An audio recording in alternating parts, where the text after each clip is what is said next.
آپ سبزی لینے جاؤ نا سبزی منڈی میں, تو اوپر کے رو میں کینو بڑے خوبصورت سے رکھے ہوئے ہوتے ہیں, گھر میں لاؤ تو اندر پتہ نہیں کیا نکلتا ہے.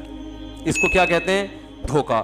تو اللہ نے بھی بار بار قرآن میں کہا ہے کہ متاع الغرور یہ دھوکے کا سامان ہے, دار الغرور ہے, دھوکے کا گھر ہے. تو دھوکے کا مطلب یہی ہے کہ دنیا جب آپ کو خوبصورت خواب دکھائے گی, آپ سمجھو گے یار ابھی یہ ہو جائے گا, ابھی یوں ہو جائے گا, ابھی ایسے ہو جائے گا, ابھی تو اڑو بچہ ہو جائے گا, پتہ چلے گا کہ جی سارے پلان آپ کے 2 سیکنڈ کے اندر خاک میں مل جائیں گے. تو اس لیے عقل مند لوگ اس دنیا کے لیے کوشش کرتے ہیں, اس دنیا سے دل بولو نا, بولنے میں کیا, آپ کو دماغ میں اتروانا چاہتا ہوں بھائی. یہ باتیں چاہیں تو ہم ایک سینٹنس میں مکمل کر سکتے ہیں. اگر میں یہاں بیان کے لیے بیٹھوں میں دیکھو دنیا مسافر خانہ ہے, بس بیان کمپلیٹ ہو گیا, آپ جائیں اپنے گھر, آیت کا حوالہ دے دیا ہم نے, ختم ہو گئی بات. تو یہ جو اتنی لمبی تقریر ہوتی ہے یہ تو ایک چھوٹی سی بات کو کھوپڑی میں بٹھانے کے لیے ہوتی ہے. ہمارے حضرت کے ہر روز بیان ہوتے تھے اور روزانہ بیان یہیں سے شروع ہوتا دنیا مسافر خانہ ہے اور ختم یہیں پہ ہوتا دنیا مسافر خانہ ہے بس. اب کوئی اگر ان کے بیان میں آتا کہتے یار یہ مفتی اعظم ہیں, حضرت مفتی تقی عثمانی صاحب کے استاذ ہیں, اتنا علم ہے, بیان دیکھو ان کا, دنیا مسافر خانے سے شروع کیا اور مسافر خانے پہ ختم. اور اپنے آپ کو کہتے بھی یہی تھے, واقعات سناتے تھے, کہتے ہیں میں جب سعودی عرب سے آتا ہوں تو میرے میزبان فون کر کے پوچھ رہے ہیں آپ کہاں ہیں, گھر پہنچ گئے؟ کہ نہیں میں گھر نہیں پہنچا, میں نے ناظم آباد میں ایک مسافر خانہ لے لیا ہے. ہوٹل ہوتے ہیں نا پہلے مسافر خانہ کہتے تھے, اب ذرا اس کو تھوڑا سا اچھے نام دے دیے گئے. آپ 5 اسٹار ہوٹل میں ٹھہرے ہوں تو لوگوں کو یہ بتاؤ گے نا میں 5 اسٹار ہوٹل میں ٹھہرا ہوں, یہ تھوڑی بتاؤ گے مسافر خانے میں ہے تو وہ مسافر خانہ ہی, کیونکہ آپ اسی وجہ سے جو ٹھہرے ہو, ورنہ گھر جاتے ہیں نا آپ. اب تو ٹریولنگ کے دوران آدمی ہوٹل کرائے پہ لیتا ہے, ٹھہر جاتا ہے اس میں, لیکن مسافر خانہ کہتے ہوئے آپ کو خود ڈر لگ رہا ہوتا ہے, آپ کہتے ہو 5 اسٹار ہوٹل میں ٹھہرا ہو. تو ہمارے حضرت اپنے گھر میں ٹھہر کے کیا کہہ رہے ہیں؟ مسافر خانے میں. تو حضرت فرماتے ہیں وہ میزبان نے مجھے فون کیا, آپ گھر پہنچ گئے؟ انہوں نے کہا مسافر خانے میں ہوں ناظم آباد کے. اس نے کہا پھر دوبارہ ایک دن بعد فون کیا, آپ پہنچ گئے؟ انہوں نے کہا میں گھر میں نہیں ہوں, میں مسافر خانہ ناظم آباد میں. حالانکہ حضرت کے پاس پیسہ بہت تھا ماشاءاللہ, اللہ نے رزق کے دروازے کھولے ہوئے تھے, دل نہیں لگایا پیسے سے. پھر فون کیا تیسرے دن, حضرت آپ گھر, وہ میزبان کو فکر ہے بھائی یہاں سے گئے ہیں, گھر پہنچ کے خیریت کی اطلاع دیں. حضرت ان کی کھوپڑی میں بٹھانا چاہتے تھے. اگر یہ سارا پروسیس نہ کرتے نا حضرت, اس طرح سے ٹینشن نہ دیتے, تو ان کی دماغ میں بات اترتی نہیں ہے. تیسرے دن پھر انہوں نے کال کی, گھر پہنچ گئے, فرمایا ناظم آباد کے مسافر خانے میں. تو انہوں نے کہا کہ حضرت گھر کیوں نہیں جا رہے آپ, خیریت تو ہے؟ تو حضرت نے فرمایا گھر قبرستان ہے, جہاں جائیں گے تو آرام سے پڑے رہیں گے وہاں قیامت. یہ تو مسافر خانہ ہے, میرے ابا آئے تھے وہ چلے گئے, اماں آئی تھیں وہ چلی گئی, دادا نانا, آدم علیہ السلام سے پبلک آ رہی ہے اور جا رہی ہے. ہزاروں سال گزر گئے, ان میں 50 60 سال تو ہماری زندگیاں ہیں. تو کیا یہ زندگی کی کیا حیثیت کیا ہے 50 سال کی؟ ارے ہزاروں سال میں 40-50 کی کیا اوقات ہے بھائی, ایسے گزرتے ہیں ٹھک ٹھک کر کے. اور ہم میں سے بہتوں کے آدھے سے زیادہ گزر چکے ہیں, یا جہاں جو لوگ بیٹھے ہوئے ہیں بچے ہوں گے جنہوں نے 60-70 سال ابھی دیکھنے ہوں گے, ان میں بھی 100% نہیں پتا کہ کس نے پورے دیکھنے کس نے نہیں دیکھنے. تو ہم میں اکثریت تو ویسے ہی اب 20-22 کے رہ گئے, بہت زیادہ ہو گیا. وہ بھی صحت کا اگر بہت خیال کریں تو, ورنہ جس سپیڈ سے رات کو کھانا کھا رہے ہیں لیٹ, تو آپ ایک دن کھائیں گے کھانا یہی قورمے بریانی پھوڑ کے سو جائیں گے, اور صبح پولیس بھی آپ کو نہیں اٹھا سکے گی. بہت لوگ ایسے ہوئے سوئے صبح نہیں اٹھے, اس لیے کہ وہ, آپ حیران ہوں گے یار یہ موت کیسے ہو جاتی ہے, رات کو اتنا کھا کے سوتے ہی رہ گئے. یاد رکھو جس دن صبح اٹھتے ہو نا اس دن حیران ہوا کرو کہ 1 بجے کھایا تھا کھانا اور اتنا طبیعت سے گھی اور یہ سب چیزیں پھوڑی تھیں, نان تافتان کھائے تھے, پھر بھی صبح اٹھ گئے. تو جس دن صبح اٹھا کرو اس پہ حیران ہونا چاہیے کہ اللہ کی قدرت ہے کہ اس نے زندگی ایک اور دن بڑھا دی آپ کی. ورنہ ہم جو کھا پی کے رات کو 12-1 بجے دعوتوں میں پھوڑ رہے ہیں, اس کے بعد کولڈ ڈرنک وغیرہ پی کے اور طبیعت سے سوتے ہیں, تو اٹھنا بنتا نہیں ہے, بنتا نہیں ہے اٹھنا, حقیقت بتا رہا ہوں. یہ تو اللہ کی قدرت ہے کہ اللہ کہتے ہیں چل تھوڑا اور ایک چانس اور دیتا ہوں تیرے کو, تو چانس پہ چل رہے ہیں. تو تعجب اس پہ نہیں ہونا چاہیے کہ ہم اب تک ہم مر کیوں جاتے ہیں؟ تعجب اس پہ ہونا چاہیے ہم زندہ کیسے ہیں. تو میرے بھائی بات یہ چل رہی تھی کہ ہمارے حضرت نے فرمایا کہ میں ناظم آباد کے مسافر خانے میں. تو مسافر خان، اور واقعی اب حضرت قبر میں، اللہ تعالیٰ ان کی مغفرت فرمائے، ان کی درجات بلند فرمائے، جو انہوں نے کہا تھا وہ ہم نے اپنی آنکھوں سے دیکھ لیا. اور بار بار بیان میں کہتے تھے آپ کسی بھی وقت جا سکتے ہیں بھائی، کبھی بھی جا سکتے ہیں. چلے گئے. تو جب ان کے جنازہ اٹھا، میں نے کہا کہ میں بھی جنازے میں شریک تھا، میں نے کہا دیکھو یار حضرت بار بار کہتے تھے مسافر خانہ ہے، جانا ہے جانا ہے ناظم آباد کا، تو آج اسی ناظم آباد کے مسافر خانے سے حضرت کی میت اٹھ رہی ہے، جس کو وہ کہتے تھے نا مسافر خانہ ہے. ثابت ہو گیا واقعی یہ رہنے کی جگہ نہیں ہے. تو میرے بھائی ان ہزار ہزار گز کے بنگلوں کی دیواروں سے دل مت لگاؤ. سب سے زیادہ جو خطرناک چیز ہے نا انسان کے لیے، وہ دیواروں اور اینٹوں سے دل لگانا ہے. گاڑی اس کے بعد آتی ہے. کوئی گاڑی سے محبت کرے اتنا برا نہیں ہے، وہ استعمال میں آ رہی ہے. سب سے زیادہ برا ہے ان دیواروں سے محبت کرنا، کیونکہ ان کی عمریں بہت ہوتی ہیں اور آپ کی عمریں ان دیواروں کے مقابلے میں بہت کم ہوتی ہیں. گاڑی آپ کی زندگی میں ہی ایکسپائر ہو جائے گی. تبھی تو کہتے ہیں 10 سال چلا لیا، اب کباڑ والے کو دے دے. بھائی آپ جب گاڑی خریدنے جاتے ہو تو وہ مائلیج کو اس نے چینج کیا ہوا ہوتا ہے نا اس کے، کہ بھئی اتنے کلومیٹر چلی ہے. وہ چلی تو پتہ نہیں نوح علیہ السلام کے زمانے سے چل رہی ہوتی ہے وہ، لیکن میٹر میں ایسی سیٹنگ ہوتی ہے آپ کو لگے گا ابھی 10-20 ہزار کلومیٹر چلی ہے وہ. تو آپ کیوں بیچنے کے چکر میں ہوتے ہو کہ یار اب اس کو بہت نچوڑ لیا ہے، اب یہ کام نکال رہی ہے. تو جو آپ نے اپنی زندگی میں اس کو کیش کرا لیا، اس کی زندگی کم ہے، آپ کی زندگی، بولو نا. بولنا اس لیے پڑتا ہے تو دماغ میں بیٹھے گی بات. اور جو انٹرنیٹ پہ بیان سنتے ہیں نا وہ بھی بولا کریں.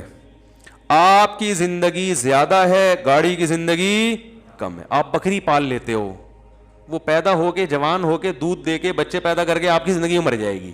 بکری سے دل لگانا اتنا برا نہیں ہے، وہ یعنی آپ اس سے فائدہ اٹھا لیتے ہو. کھانے پینے سے دل لگانا اتنا برا نہیں ہے. وجہ اس کی یہ کہ کھا لیتے ہو اپنی زندگی میں. آپ آج میں صبح بیٹھے ہوئے بھائی ہوٹل کا پراٹھا میں نے کھایا کہ نہیں کھایا، یہ مجھے مل گیا. یہ پتہ نہیں 6 مہینے سے مجھے تلاش کر رہے ہیں. آج وہاں کہیں کام سے گیا تھا تو واپسی پہ ایک ہوٹل ہے، وہ بڑا خاندانی پراٹھا بناتا ہے. تو وہاں میں گھسا، میرا حلیہ تھوڑا چینج تھا، انہوں نے پکڑ لیا، مجھے پہچان لیا. انہوں نے کہا میں تو 6 مہینے سے آپ کے پولیس کی طرح آپ کے پیچھے پڑا ہوا ہوں. تو یہ کیا ہے بھائی؟ اب ڈاکٹر صاحب سے کل میری بات ہوئی، انہوں نے کہا پراٹھے نہیں کھائے. میں نے کہا یار دنیا چھوڑنا آسان ہے، پراٹھا چھوڑنا بہت مشکل کام ہے. ہم بد پرہیزی بس ایک ہی کرتے ہیں، اور میں نے کہا کوئی بد پرہیزی نہیں ہے، اب اتنا تو چلتا ہے یار. ناشتے میں سردی ہو اور خاندانی قسم کے پراٹھے بنے ہوئے ہوں، بھوک ٹائٹ لگ رہی ہو، اور چنے چھولے بھی ہوں اور ساتھ میں انڈا بھی ہو اور چائے ہو خاندانی، مزہ آتا ہے کہ نہیں آتا؟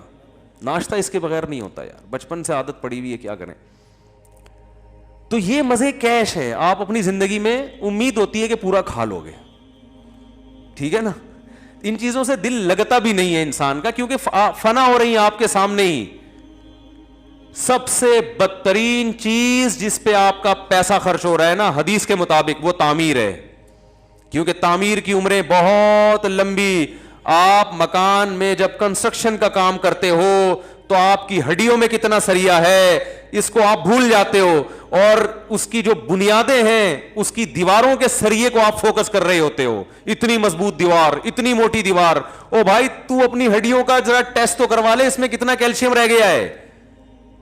ہڈیاں آپ کی بھربھری ہو رہی ہیں، ختم. 4-5 سال کی کہانی ہے. لیکن آپ جناب اتنا سیمنٹ بجری ڈال کے لوگوں کو بتا رہے ہیں، دیواریں دیکھو، اتنا مضبوط مکان بنایا ہے، زلزلہ پروف عمارت بنائی ہے، اور ایسا ہے اور ویسا ہے. اور موت کا فرشتہ ہنس رہا ہوتا ہے کہ یار اس کو دیکھو کہ جس جسم میں یہ بندہ خود رہتا ہے وہ جسم گل سڑ کے ختم ہونے والا ہے، اور اس گلے ہوئے جسم کے لیے جو پیکنگ ہے وہ اتنی مضبوط ہے. ایسے جیسے آپ دیکھو ڈائمنڈ کی پیکنگ، اگر ڈائمنڈ جتنی مہنگی ہو سمجھ میں آتا ہے، لیکن آپ نے کوئی چائے پیک کروانی ہے اور اس کو آپ اتنی خوبصورت پیکنگ میں آپ خرچہ کروا رہے ہو جو چائے کی قیمت سے 10 گنا زیادہ ہے، تو لوگ کہیں گے نا بھائی جو پروڈکٹ اتنی مہنگی نہیں ہے اس کی پیکنگ پہ اتنا تو نے خرچہ کر دیا. تو آپ کے لیے یہ پیکنگ ہے جو گھر جس میں ہم رہتے ہیں اتنا مہنگا آدمی نہیں ہوتا جتنا مہنگا گھر ہے اس کا. وہ مرنے والا ہے, وہ ختم ہونے والا ہے. اس لیے پیغمبروں نے اپنی قوموں کو مکان سے دل لگانے سے منع کیا ہے. وَتَتَّخِذُونَ مَصَانِعَ لَعَلَّكُمْ تَخْلُدُونَ. ہود علیہ السلام نے اپنی قوم سے کہا تم گھروں کو ایسے بناتے ہو جیسے تم نے اس میں ہمیشہ رہنا ہے. تمہیں کیا ہو گیا؟ پہاڑوں کو نا تراشتے تھے, چٹانوں کو اتنی محنت کرتے تھے. چٹان کو تراشنا آسان کام ہے؟ تراش کے اندر سے پورا پہاڑ کے اندر گھر کھڑا کر دیتے تھے. تو پیغمبر نے کہا بھائی تم اپنی ہڈیوں کو دیکھو, تمہاری عمر اتنی تھوڑی ہے, اتنی محنت کیوں کر رہے ہو؟ بھائی 4 اینٹیں لاؤ, ڈالو چھت, آرام سے ہنسی زندگی گزارو اور نکلو, جنازہ اٹھے گا, چل بھائی اب تمہارے بچے رہیں گے یہاں پہ. مسافر خانہ سمجھنے کے لیے میرے بھائی ہم تیار؟ بولو نہیں. ہر آدمی سمجھ رہا ہے میں یہاں آیا ہوں تو میں جاؤں گا ہی نہیں, یہاں سے میں جاؤں گا ہی نہیں. کیوں نہیں جائے گا بھائی تو؟ اور یاد رکھو صحت کی وجہ سے کبھی دھوکے میں نہ ہو. میں اگر صحت مند ہوں, آپ اگر صحت مند ہیں, ہم سمجھتے ہیں فٹ فاٹ ہیں, 1 سیکنڈ لگتا ہے بیمار ہونے میں, اور وجہ ڈاکٹر کی بھی سمجھ میں نہیں آئے گی. ہوا کیوں؟ ڈاکٹر کی اپنی بیماری بعض دفعہ سمجھ میں نہیں آ رہی ہوتی اس کے. مائیکل جیکسن کے میں کئی بار واقعہ بیان کیے, 50 سال کا, 2008-9 کی بات ہے. ہمارے 2 صحابہ بتاتے تھے مائیکل جیکسن کا بہت بڑا شو ہونے والا ہے, کروڑوں میں ٹکٹ بک گئے, یہ ہو گیا وہ ہو گیا. مفتی صاحب بڑی عزت دی. اگلے دن آ کے بتا رہے صاحب اس کا انا للہ ہو گیا مائیکل جیکسن کا. لڑکوں نے مجھے بتایا. تو میں نے کہا دیکھو, کیونکہ میرے سامنے تو پہلے اتنے واقعات آ چکے تھے, میں نے کہا بھائی کسی بھی ٹائم پہ کسی کا بھی انا للہ ہو سکتا ہے. اب لوگ باتیں بناتے رہیں گے, اس کو زہر دیا, کوئی کہے گا اس کو وہ خود ہی مرا ہے. بھائی ڈاکٹروں کا ایک پینل اس کے ساتھ 24 گھنٹے رہتا تھا. مائیکل جیکسن کوئی ہماری طرح نہیں ہے کہ کسی کے منہ پہ بھی جا کے چھینک دو تو وہ بس سوری کر کے نکل لو. مائیکل جیکسن کے منہ پہ اگر آپ چھینک دیتے تو قتل کا کیس آپ پہ بنتا کہ اس کی چھینکوں سے مرا ہے, وہ جراثیم اس نے ٹرانسفر کی. لوگ دستانے پہن کے تو مسافے کر رہے ہیں. ہم تو کووڈ-19 میں لوگوں ایک دوسرے سے گلے مل رہے ہیں, چھینک رہے ہیں ایک دوسرے کے منہ پہ. اور مائیکل جیکسن جب کوئی وبا بھی نہیں پھیلی ہوئی, ہاتھوں میں گلوز پہن کے مسافہ کے اگلے کے جراثیم یہاں منتقل نہ ہو. خوراک وہ ہوٹل میں پراٹھے نہیں کھاتے تھے وہ لوگ, ان کی ڈائٹ ڈاکٹروں نے لکھا ہوا ہوتا تھا اتنی کیلوریز آپ نے لینی ہے, بس لے لی. آج جتنا آپ اچھلے کودے ہو نا اس حساب سے اتنے پراٹھے بس. تو وہ اچھل کود کے حساب سے ان کے ساری ڈائٹ کا پلان ہوتا ہے کہ آج آپ نے اتنے ٹھمکے لگانے, اتنا اچھلنا ہے, اتنا کودنا ہے, اتنی کلابازیاں کھانی ہے, اس حساب سے یہ. اور جو کمی رہ گئی ہے تو یہ کیپسول بھی کھا لیں آپ اس کے ساتھ, اس سے زیادہ نہیں. ایک ایک چیز بڑی تمیز سے. لیکن مائیکل جیکسن کے ساتھ وہی ہوا, رات کو سویا ہے, صبح پولیس بھی نہیں اٹھا سکی, اس امریکہ نہیں اٹھا سکا, اتنی بڑی گورنمنٹ. کامیابی کی جب انتہا کو ایک شخص پہنچ رہا ہے اس وقت زوال کی پستیوں میں اللہ نے اس کو دھکیل دیا. کیا فائدہ لوگ اس کو اچھے القاب سے یاد کریں یا برے القاب سے یاد کریں, اس کی صحت پہ کوئی اثر نہیں پڑتا. یہ تھا وہ تھا فلانا تھا, کیا ہو گیا, جو بھی تھا نا اب تو نہیں ہے. تو اس لیے بھائی اللہ بار بار کہہ رہے متاع الغرور ہے, مسافر خانہ ہے. گھر میں جب رہا کرو نا, مجھ سے ایک صاحب کہنے لگے یار آپ کے اتنے 3-4 گھر ہیں, آپ کا تو کوئی گھر ہی نہیں ہے, ٹھکانہ ہی نہیں ہے. کیا زندگی ہے یار, ایک بندے کی ایک زوجہ ہوتی ہے, وہاں آرام سے ٹھکانہ ہوتا ہے, گھر ہے, یہ آپ کا روم ہے, یہ بیڈ روم ہے, یہ گیسٹ روم ہے, یہ ایسے تمیز سے انسان, یہ کیا یار ایک دن ادھر ایک دن ادھر. میں نے کہا بھائی اچھا اس پہ میں نے چٹکلا بھی سنا ہے لیکن ابھی میں نہیں سناؤں گا وہ. تو میں نے کہا کہ بھائی یہ اسی میں مسافر خانہ ہونا سمجھ میں آتا ہے کہ گھر ور نہیں ہوتا, مسلمان کا کوئی گھر ور نہیں ہوتا. ایک دن ادھر ہے, دوسرے دن ادھر چلے جاؤ, تیسرے دن ادھر چلے جاؤ. اللہ نے موقع دیا تو چوتھے دن کسی اور اللہ تعالیٰ وہ دن لے کر آئے. کیا ہے اس میں, یہی گھر ہے, گھر ور کیا ہے بھائی, جہاں ہے